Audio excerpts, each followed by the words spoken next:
Hello friends! So, nandito naman tayo para maggaling-galingan at magluto ng sinabawang kulapo. Ito pala ingredients sa kamatis, sibuyas, dahon ng sibuyas, luya at bawang, paminta at namnam.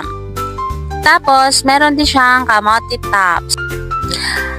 At syempre, yung isda na kulapo. So, ang una natin gagawin ay onyong kalan. Tapos, magpainit ng tubig. At habang minute yung tubig, naghihintay si Mr. Gray. Shoutout sa'yo, Mr. Gray. Habang hinihintay nyo kumulo, tamang chill lang, gaya ng ginagawa ni Mr. Gray. At pag kumulo na, ihulog nyo na ang 1,000 pieces na namnam. Bawal ang patawad. Tapos, mga 500 pieces na paminta.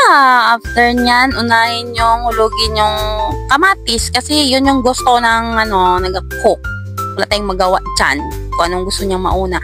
After nyan, yung sibuyas and yung bawang and yung luya. And hayaan nyo na silang mag-get together party dyan.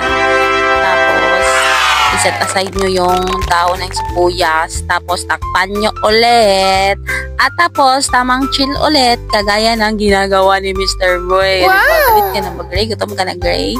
After nyan, pag kumulo na, ihulog nyo na ang isdang kulapo. Ayan, diba?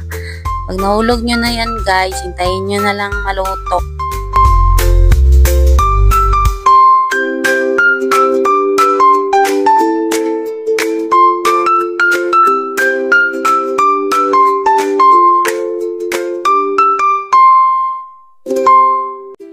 Tapos, pag kumulo na, singhutin nyo yung usok niya. Mwah!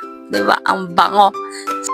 Tapos, patakan nyo ng mga 50 pieces na asin para di tayo ma-high blood. After nyan, tikman nyo kung okay na ba, pasok na ba sa panlasa nyo.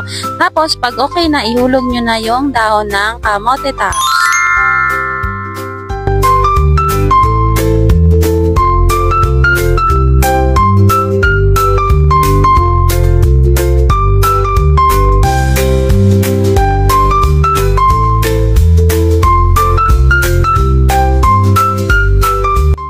Pag nahulog nyo na lahat, imekos-mekos nyo na yan mga insan.